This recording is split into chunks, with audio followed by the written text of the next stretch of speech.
예, 얼마 전에 미국 조 바이든 대통령이 바이오와 관련된 또 자국 내 생산 확충 이런 행정명령을 내렸습니다. 국내 시장에는 뭐 CMO나 CDMO 업체 좀 부담이 된다는 얘기도 있었는데 바이오에 관한 또 관심은 높아서요. 관련된 이야기 오늘 집중적으로 기획 특집으로 분석하겠습니다. 케미칼 에너지 투자자문 차홍선 대표님 그리고 강혜경 제약시장 고문 모셨습니다. 어서 오십시오. 예, 안녕하십니까. 화학과 뭐 바이오에 대해서는 이분들이 명가십니다. 전문가십니다. 그래서 저희가 오늘 그 얘기를 할 텐데 요즘 뭐 행정명령이 유행인가 봐요. 뭐 반도체도 그렇고 이제 바이오까지 얘기를 하는 건데요. 바이오의 제조에 관련 행정명령에 서명했다. 바이든 대통령이. 강 고문님 어떤 의미가 있는 건가요? 네, 먼저 이 행정명령에 대해서 좀 어려우실 수도 있죠. 바이오를 좀 많이 어려워들 하시잖아요. 네. 근데 이 행정명령 이 이름에 있는 거를 먼저 하나만 이해하시면 다 거의 이해하시는 겁니다. 이 이름을 보면은 일단 미국 생명공학 및 바이오 제조가 들어가 있습니다. 근데 백악관 서류에 보면은 이 생명공학과 이 바이오 제조에 관련한 이 경제 활동들을 바이오 이코노미, 그러니까 바이오 경제다 이렇게 정리를 했고요. 여기서 핵심은 2030년에 이 매출액이 30조 달러가 된다라는 게 이슈입니다. 그러면 이 30조 달러로는 우리나라 돈으로 보면 3경 원이죠. 시장이 커진다는 거죠, 그러니까. 그렇습니다. 예. 우리나라 GDP로 계산해 보면 네. 약 20배 되는 이슈입니다. 그러니까 이 이슈가 큰 이슈다. 지금 이렇게 보고 있고요. 아까 앵커님 말씀하신 대로 지금 우리나라 이제 국내 기업 같은 경우는 어떻게 좀 이런 부분에 대해서 부담을 좀 갖는 데도 있다. 이렇게 좀 보시는 것 같은데 네. 단기적으로 보면은 이제 비용이 들어가기 때문에 조금 이게 부담스러워하는 것 같고요. 그렇지만 중장기적으로 보면 대형 호재다 이렇게 보시면 됩니다. 지금 이제 제가 앞에도 보면은 미국 바이오 기업을 대표하는 기업 일라이 릴리 그리고 이제 한국 바이오 기업 대표 삼성바이오로직스, 중국을 대표하는 바이오 기업 우시 바이오로직스를 좀 비교했습니다. 네. 시가총액으로 해서 좌측에 놔뒀기 때문에 보시면 어떤가요? 미국의 신약을 개발하는 일라이 릴리는 시가총액이 압도적이네요. 크죠. 한국과 중국은 CMO를 하는데요. 네. 지금 시가총액으로 보면 신약을 만드는 회사가 시가총액이 굉장히 300조 원대까지 가고 이제 CMO가 한 요 정도 되는구나라고 보실 수가 있습니다. 이 앞서 이제 처음 말씀드린 30조 달러라고 하는 거는 지금 이제 제가 국내에 이제 이 일라이 릴리하고 삼성전자를 좀 비교해 드리겠습니다. 30조 매출액 30조 달러기 때문에 3경원이라고 했는데요. 일라이 릴리는 삼성전자하고 시가총액이 비슷한 미국 기업입니다. 신약을 개발하고 있죠. 알츠하이머 치매, 항암, 당뇨 비만과 관련한 치료제를 개발하는 기업입니다. 그런데 매출액을 보면 연간 약 한 30조 원 되는 기업입니다. 그러면 아까 매출액이 2030년에 30조 달러라고 제가 말씀을 드렸잖아요. 그러면 이 행정명령은 미국의 일라이 릴리라는 이런 같은 기업을 1000개를 만들겠다라는 행정명령입니다. 삼성전자로 바꿔보면은 매출액을 삼성전자로 가져오면 140개의 삼성전자를 2030년까지 만들겠다라는 행정명령입니다. 그러니까 반도체, 배터리 이어서 이 바이오까지 왜 이런 서명이 있었는지 조금 느낌이 오실까요? 예. 지금 표 2개 보여주신 게 그러니까 미국과 한국, 중국의 대표 바이오 기업인데 둘 다 시총이에요? 하나는 매출인가요? 시가총액입니다. 예, 둘 다 시총인가요? 네. 네. 그래서 첫 번째 장표에서는 시가총액으로 해서 네. 이제 이 세 개의 기업을 비교를 해드렸고요. 했고요. 여기 예. 보면은 CMO 기업인 삼성바이오로직스와 이 네. 우시바이오로직스가 잘 안 보이는데 두 번째 그러니까요. 이 그림을 보시면요. 좌측, 우측으로 좀 나눠집니다. 네. 여기서 보시면 이제 붉은 선으로 된 게 우시바이오로직스인데요. 우시바이오로직스는 미국하고 이슈가 있을 때마다 최근에 들어서 한 3차례 주가 이제 하락이 좀 있었습니다. 아니 앞 차트에서는 차이가 크게 났는데 왜 이 차트에서는 이렇게 차이가 크게 안 나냐고요? 우측에는 네. CMO에 대한 이 시가총액이 우측으로 기준이 되어 있고요. 예. 그다음에 좌측에 일라이 릴리에 대한 여기는 지금 축이 시가총액이 동시에 비교가 됐죠. 예. 그러니까 300조 원대와 50조 원대 시가총액이 첫 번째 장표에 있는 거고요. 네. 두 번째 이 그림에서는 지금 시가총액이 좀 비슷한 돼 있는 삼성바이오로직스와 우시바이오로직스가 오른쪽 우측에 시가총액이 표시된 겁니다. 알겠습니다. 예. 궁금증은 제가 이렇게 풀려면 시간이 많이 필요해서요. 예, 예. 그러면 내용들을 보통은 단기적으로는 악재라고 시장에서는 받아들이고 있는데요. 이 뉴스가 악재가 아니라 호재이고 중장기로 보면 호재다. 네, 중장기로 물론 중장기로 보면 호재도 아니고 대형 호재다 이렇게 대형 말씀을 호재다. 하셔서 네, 그러면 구체적인 그 행정명령의 내용들 포인트 좀 주목할 것 좀 알려주세요. 네. 이슈 3가지를 아시면 되는데요. 백악관 이 서류에서 있는 걸 보면은 일자리 창출이 첫 번째로 있고요. 그다음에 강력한 공급망 두 번째로 있고요. 로어 프라이스에서 약가에 대한 내용이 이 3가지가 있습니다. 그래서 여기 이 중에서 이제 첫 번째 특히 이제 이 일자리라고 하는 거는 아까 일라이 릴리 2030년에 1000개 만들어질 수 있는 거다 이렇게 제가 말씀을 드렸잖아요. 네. 그래서 이 행정명령은 지금 180일간의 이제 시간이 있고요. 관계부처 뭐 국방부나 에너지부 그리고 보건복지부 이런 데서 검토를 거쳐서 6개월이니까 내년 2월 전에 디테일한 좀 자세한 안들이 나올 겁니다. 그래서 이렇게 볼 수 있는데 아까 이제 한 1000개가 만들어진다라고 생각을 우리가 해보면 일자리가 얼마나 많이 만들어질까. 핵심 인력 연구원들부터 이런 많은 제조와 관련한 인력들이 얼마나 많이 필요할까. 그냥 우리가 상상을 좀 할 수가 있습니다. 그래서 이러한 부분은 이렇게 해서 생각할 수 있어서 미국은 이 바이오 제조와 관련한 이거를 황금알을 낳는 산업이다. 지금 이렇게 보고 이런 행정명령이 나왔다. 이렇게 보시면 됩니다. 좀 삐딱한 질문 하나만 드리면요. 네. 그런데 사실은 행정명령이라고 하는 게 정부가 바뀌게 되면 특별히 뭐 반도체 이런 거야 사실 정부가 바뀐다고 해서 우리 반도체 안 해 이럴 수는 없겠지만 이전에도 보면 뭐 의료제도라든지 보험 이런 것들은 정부가 바뀌면 또 내용들이 바뀌더라고요. 그런 점에서는 또 지금 11월 중간선거도 있고 조금 띄우기용으로 얘기를 한 건 아닌가, 연속성 있을까 이런 궁금증도 들어요. 그렇지만 이제 이 바이오에 대한 트렌드라는 게 있잖아요.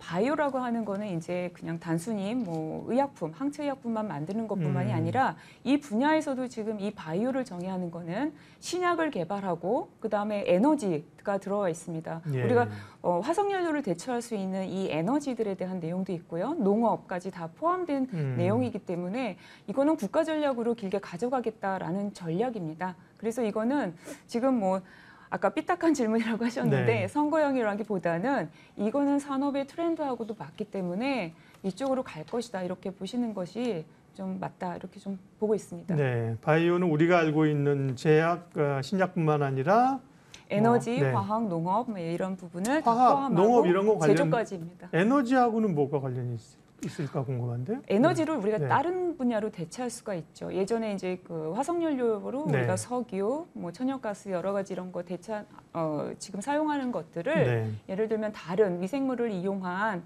그 에너지로 해서 여러 가지 제품들도 생산할 수가 있고요. 이런 걸 농업까지도 확장시킬 수가 있습니다. 그래서 기술이 지금 여기까지 와 있기 때문에 이러한 거를 확장시키겠다라는 게 미국의 전략입니다. 네. 제가 삐딱해서 그런 게 아니라 원래 삐딱한 질문을 많이 해야 아이디어가 많이 나오기 때문에요. 맞습니다. 네. 오늘 그 바이든 대통령의 바이오 제조에 관한 행정명령 의미들을 그러니까 우리가 뉴스로 접하는 거랑 다르잖아요. 그죠? 말씀을 드리니까. 강혜경 고모님 말씀 듣고 있고요. 차홍선 대표님과도 잠시 후에 이야기를 이어갑니다. 약가에 관련된 얘기도 이번에 있었던 거예요? 아니면 최근 분위기의 약가 얘기는요? 네. 약가 이전에 사실 두 번째 나온 게 공급망, 강력한 공급망 이슈가 있어서 이거 짧게 그냥 그러시죠. 제가 언급을 드리면 두 번째로 이슈에 있었잖아요. 그래서 이게 공급망 이슈인데 예를 들면 혈액응고제 걸 예방하는 억제제 같은 경우가 중국에서 약 한 43%가 들어옵니다. 그러니까 중국을 포함한 미국 외 지역에서 약 한 75%가 들어오는데요. 그리고 항생제 같은 경우는 36%가 중국에서 수입을 합니다. 그러니까 만약에 이제 공급망에 차질이 있게 되면은 우리가 그냥 쉽게 이제 좀 싸게 공급받던 의약품들이 미국 입장에서는 이게 이런 문제를 좀 이렇게 될 수도 있지 않겠나라고 하는 이런 것 때문에 강력한 공급망 체제를 가져가겠다 이런 거고요. 그리고 이제 약가를 말씀을 하셨는데요. 이제 약가하고 관련한 거는 백악관 관련 이제 서류에서도 좀 볼 수가 있는데요. 이제 첫째 이런 겁니다. 약가 이제 우리가 미국은 신약을 주로 담당해 왔었고요. 그다음에 제조는 미국 외 지역에서 싸게 많이 그동안 이제 생산을 해 왔습니다. 제네릭, 뭐 바이오시밀러, 뭐 여러 가지 그 현재 신약도 생산을 많이 해 왔는데요. 그러다 보니까 일부 이제 국가에 생산을 의뢰했더니 약이 이제 공급 안 되는 경우가 있었고요. 그러다 보면 가격이 폭등하던 사례가 있더라라는 게 적시되어 있습니다. 그리고 우리가 코로나19에서도 이제 좀 경험을 했는데요. 이 원하는 수량만큼 약을 이제 제조하지 못하다 보니까 원재료가 좀 부족해서 이 가격에 좀 차질이 있더라라고 하는 내용들이 적시되어 있습니다. 그래서 이런 부분은 참고할 수 있는데 네. 우리가 이제 그 전에도 아까 에너지나 뭐 이런 걸 말씀하셨지만 러시아 우크라이나 침공에서 석유나 천연가스의 사례를 우리는 봐왔단 말이죠. 그래서 이러한 부분들을 우리가 좀 쉽게 이해할 수 있고 그래서 미국이 이런 걸 내재화하게 되면 가격을 좀 관리를 잘할 수 있다. 네. 이렇게 이해하고 있다. 이렇게 보시면 됩니다. 매우 중요한 단어를 얘기하셨습니다. 바이오의 강력한 공급망. 그 단어는 제 생각으로 다른 단어로 대체하면 중국은 안 돼. 이거거든요. 그죠? 그러니까 중국에 대한 의존도를 많이 낮추겠다. 그러니까요. 예, 그러면 이런. 상대적으로 우리 기업들이나 타국에 그 혜택이 있다는 거고요. 국내 바이오 기업들 아까 이제 중장기적으로 호재라고 대형 호재라고 하셨는데 어떤 영향 또 이제 호재를 받을 수 있는 기업들은 어딜까요? 요즘에 근데 개인 투자자분들이 국내뿐만 아니라 또 해외도 많이 투자하시는 분들이 계셔서 좀 두 곳으로 좀 나눠서 좀 말씀을 드리면요. 해외 투자하시는 분들 같은 경우는 이번에 이제 코로나에서도 보셨지만 그 바이오텍의 이 코로나 백신을 이제 파이자하고 같이 이렇게 해서 약을 이제 만들어서 성공시켰죠. 근데 이제 이런 빅파마 같은 경우가 좋은 기술을 라이센스 인 해가지고 하는 경우가 있는데 지금은 이제 보면은 빅파마 이제 일라이 릴리 아니면 머크 이런 기업들 이제 항암이나 이제 알츠하이머 치매 치료제에 이제 좀 집중하는 기업들 저는 좋게 보고 있고요. 네. 그다음에 코로나19 때 보셨는데 코로나19 이제 mRNA 백신을 개발한 모더나가 이제 있습니다. 그래서 이 모더나가 시가총액 이제 그림에도 있는데요. 거의 20배가 올랐습니다. 그래서 이 코로나가 오히려 이제 미국 정부도 많이 지원을 해줬지만 이렇게 약을 이제 성공하면서 이렇게 이제 시가총액이 좀 많이 올라갈 수 있는 이런 기술을 가진 기업들을 좀 잘 찾아보시는 게 좋고요. 국내로 이제 보게 되면은 글로벌 트렌드가 알츠하이머 치매 치료제 그리고 항암제 그리고 당뇨와 비만 같은 이런 심혈관계 질환 관련한 이런 쪽으로 지금 글로벌에서는 관심이 가고 있습니다. 그리고 또 코로나에서 이제 이쪽으로 지금 더 많이 관심이 가고 있기 때문에 주목하고 있습니다. 그래서 이제 이런 이슈로 치료제를 개발하고 있는 기업을 좀 더 보시면 좋은데요. 그리고 지금 이번 이슈와 관련해서도 미국에 이제 공장이 있거나 미국에 이제 공장을 좀 이전 계획을 이제 앞으로 좀 가질 이런 기업들에 대해서도 관심을 갖는 게 좋고요. 그래서 국내 기업에서는 또 삼성바이오로직스나 셀트리온은 그 미국 이전에 대한 것도 지금 검토하고 있기 때문에 이런 부분들 많이 참고하시면 좋다 이렇게 봅니다. 네. 그리고 또 한 가지 이제 원료에 대한 공급, 아까 제가 왜 대형 호재냐라고 했었을 때 중국이나 인도에 대한 API, 뭐 원료약품이나 이런 만들어지던 것을 만약에 이 그 행정명령에서도 언급한 게 뭐냐면 파트너와 그 동맹 관계에 있는 국가들, 우리는 한미 동맹이기 때문에 좀 유리한 면이 있습니다. 네. 그래서 중국과 인도에 대한 의존도가 좀 낮춰진다라면은 그 부분이 한국으로 큰 기회가 될 수가 있습니다. 그래서 이런 부분을 잘 파악을 해서 예. 미국으로 또 이렇게 진출할 수 있는 기업이 있다라면 그런 기업에 투자하시는 것이 좋다. 저는 지금 이렇게 보고 있습니다. 배터리도 미국 내 생산해야 된다니까 미국으로 가잖아요.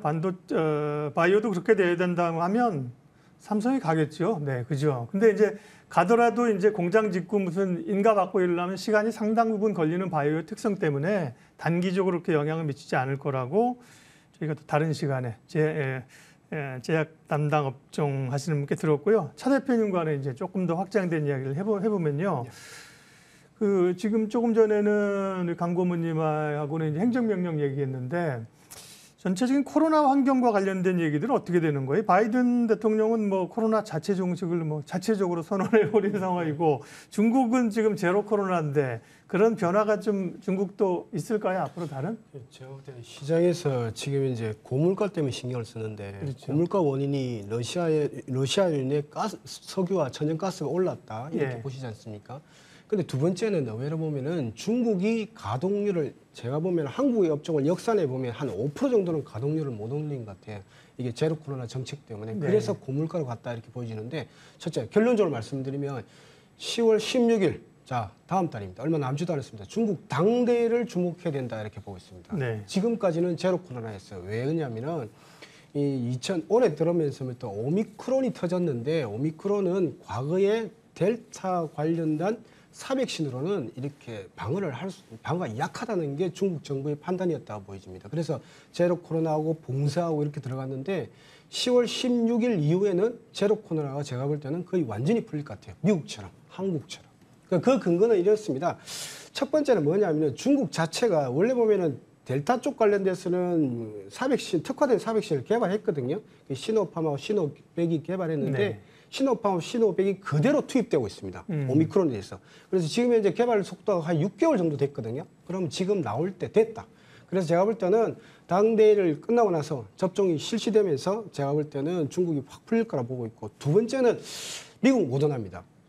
미국 모더나 CEO가 말하기를 중국 정부하고 협의하고 있다고 그랬거든요. mRNA 백신을. 네. 그러니까 mRNA 백신은 우리나라 분들만 해도 뭐 특화된 백신 안 맞아도 잘 경제활동 하시잖아요. 그래서 mRNA가 효과가 높습니다. 그래서 중국도 특화된 사백신도 개발하고 있고 부스터 샷으로 mRNA도 지금 현재 미국으로부터 받을 계획이 있다. 그래서 제가 볼 때는 그러면은 만약에 뭐 10월 16일 날 막 중국 당대회 이후에 네. 제로 코로나에서 완전히 코로나가 풀린다면 중국 가동률이 5% 올라간다? 화학업종이 역산하면 5%거든요. 가동률이 올라가면 무슨 일이 벌어질까? 물가도 떨어진다? 전 세계 물가도 좀 떨어지면서 오히려 금리를 내려야 되는 거 아니냐는 것과 한국의 뭐 화학이라든지 철강 기업 같은 경우는 오히려 큰 수혜가 될 것이다. 이렇게 보고 있습니다. 너무 앞서가시는 거 아닌가요?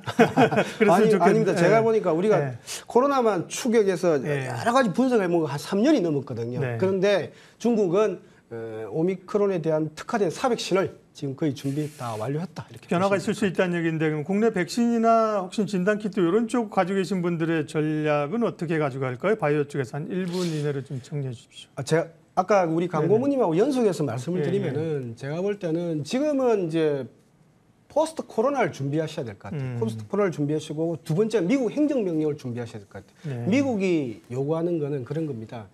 중국이라든지 인도라든지 이런 의약품 비중을 낮추고 미국에서 크게 신약을 개발해서 강국으로 가겠다는 거거든요. 그런데 우리가 이제 한미동맹 체제가 있기 때문에 제가 볼 때는 오히려 미국의 생산 공장을 건설한다든지 네. 제네릭 기업 중에서도 이런 기업들 제가 볼 때는 뭐 유명해 보인다 이렇게 보고 있습니다. 예, 오늘 기획 특집으로 바이오와 관련된 이야기 케미칼 에너지 투자자문 차홍선 대표님 그리고 강혜경 고문님 두 분 함께했고요. 인사드리면서 이슈앤뷰 오늘 여기서 마치겠습니다. 함께해 주셔서 감사합니다. 고맙습니다.